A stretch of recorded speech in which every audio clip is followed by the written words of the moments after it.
Hello everyone, I'm Mike DeAngelo with That's Entertainment, and this is your video review of Metroid Prime Trilogy by Retro Studios. With the advent of the Wii in 2006, the possibilities for gaming opened up exponentially.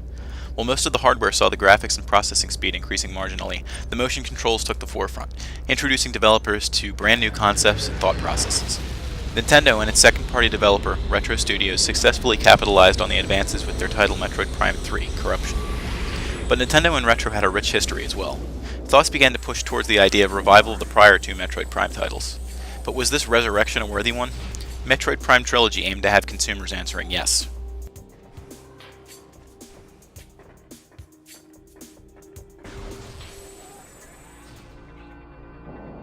The three games in Metroid Prime Trilogy all had fairly enjoyable plots. The original Metroid Prime was a huge departure from prior Metroid games. It abandoned its 2D origins for sprawling 3D environments, all of which were rich with lore. Samus Aran, the heroine of the series, starts off her mission by answering a distress call from a besieged space freighter. While attempting to rescue any survivors, she finds an old nemesis and leader of a group of space pirates. She gives chase and lands on Talon 4, a planet devoid of any of its previous humanoid inhabitants, the Chozo. Their lore and technological advancements can be found throughout all of Talon 4's regions, leading aid to the female bounty hunter. Metroid Prime 2, Echoes, set after the original title, finds Samus tending to another rescue mission.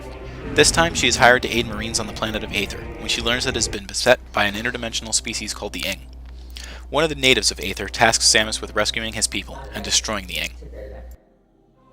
The third game in the trilogy, Metroid Prime 3, Corruption, starts off in a much more benign way. Samus arrives aboard a Galaxy Federation starship summoned by a Federation admiral. There, Samus and several other bounty hunters are given orders to nullify a computer virus that has infected important supercomputers. Immediately after the briefing, the starship is attacked, and the bounty hunters dismissed. Unlike its predecessors, the third installment in the Metroid Prime trilogy sees its protagonist traveling through space many times, rather than just being set upon one planet. Metroid Prime is played from first-person perspective. You see what Samus would see, and have access to her weapons and suit advancements. Occasionally, you drop into third person when you use the Morph Ball ability. The main objective of the game is to scour each area looking for new ways to augment your abilities, usually defeating some tough enemies that stand in your way. That's all well and good, but what does Metroid Prime Trilogy bring to the table to make it different than the individual components that complete it? For starters, the GameCube iterations of Metroid have received a monumental visual makeover. Textures have been upgraded, there are shorter load times, and both games support widescreen. In addition to this, the control scheme has been swapped out. Instead of using the GameCube controller, you use the Wii controller and Nunchuck, which controls almost identical to the third game. The award system from Corruption was integrated into the first two games as well, letting you unlock bonuses for completing boss fights or other tasks. Metroid Prime 2 was criticized for its difficult boss fights, and those encounters have been touched up as well, in an effort to make the game more satisfactory.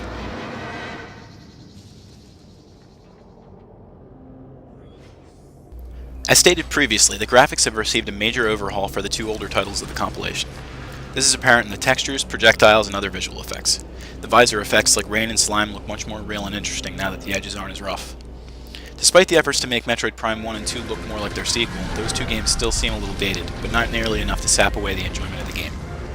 The sound seems unchanged, though nothing really needed to be changed.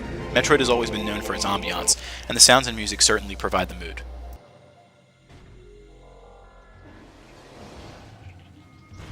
The gameplay of Metroid rewards both curiosity and ambition. There are plenty of hidden upgrades as well as a loaded backstory littered among all three games. Certain cinematics can only be seen when every scan is found as well. In addition to this, Metroid Prime 2 Echoes had multiplayer mode. The multiplayer is included in the Trilogy compilation as well, complete with new control scheme. For its price, the Metroid Prime Trilogy will give you plenty of bang for your buck. Nintendo and Retro Studios capitalized very well with Metroid Prime Trilogy, but you can gain from the release as well. All three titles are good standalone games, but in one package, picking the compilation up is a no-brainer. While each game had its flaws, even the ones from earlier in the decade have stood the test of time.